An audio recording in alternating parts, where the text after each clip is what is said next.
Hey folks, this little episode, not going to be a long one. I'm naming Pops' Legacy. When Pops first saw the new property in the cabin we were building, he genuinely wanted to be part of it. So he started doing what I was doing and collecting materials and building stuff at home.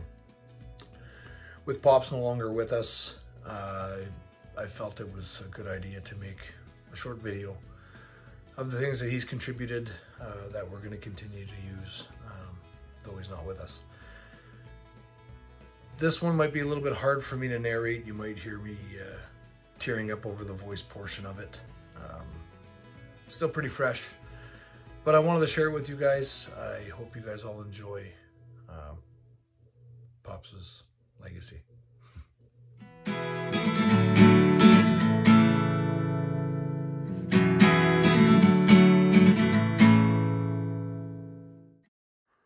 Here we are, folks, Pops' Legacy. So this is, as aforementioned, a collection of things that Pops put together to be used at Dreamland. We're going to start off with the shitter, Pops' pooper. We built this one together, I'm proud to say. It a couple of crates we got from the hardware store. They were 4x4 by just short of 4 feet tall. We cut them apart and started making a design. Sideways entrance in it.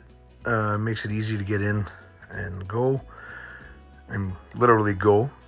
We lined the edges with crazy carpets so that the urine wouldn't rot the wood. That's a lesson we learned from the first property's outhouse, and it works pretty darn well if you ask me.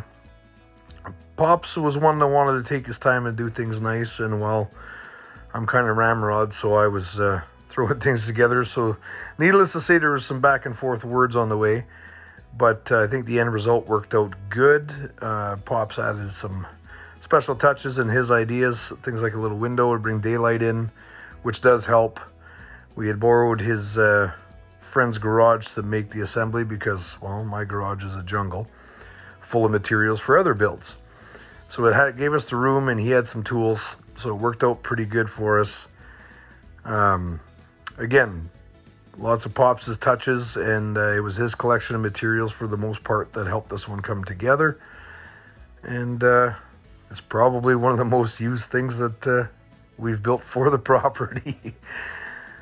But proud to say that it was something we did together. I thoroughly enjoyed the time. And the care and attention that he put in definitely brought it a step above because, well, we both know, or we all know, if it was me, it would be even more ruckus. But Pops' pooper came together, and it lays now on the property.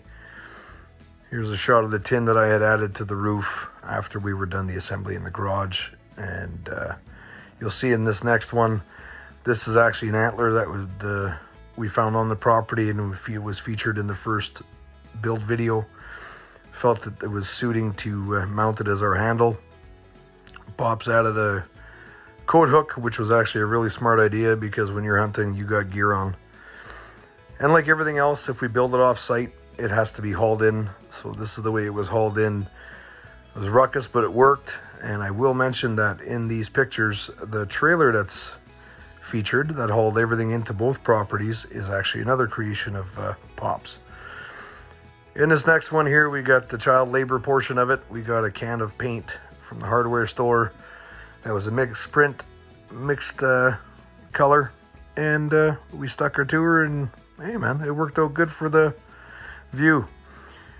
In this picture, I hadn't realized when I first put it into the video, but I was like, what the hell, we're going to keep it. That's my uncle giving us the Dreamland salute, I must say.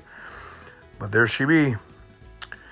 This one here is part of Pops' Creations collection. This was one of the first things he built. Being a hunt camp, we needed a gun rack, and it works beautifully. This one here is one of his first creations. It's a coat rack, obviously a needed necessity with the hunting gear. And these here are some benches and a table that he put together out of some scrap wood, still being used today. Most of them ended up being end tables beside the beds and things like that, but they work great. For some exterior furniture, he threw together a table and some chairs for the deck, giving that burnt rustic feel. This one and the next one are really something. Pops had evolved, and I think he actually put some money into these ones. His cabinet building skills from when I was a child, he put to use and created something quite beautiful in my eyes. These ones I'm very proud to have, and I know they're going to last a long time. He even built the drawer slides from scratch for these. You'll see him as it pans down. But this one sits in our kitchen and is used daily. And the next one's a little armoire that he built and stained. It's on casters, which are wheels, so we can move it around the cabin. So as mentioned, these are the creations that Pops has put together that live on at camp. And I can't put my hands on them without thinking of him. I can't look over at them without thinking of him. I hope you enjoyed.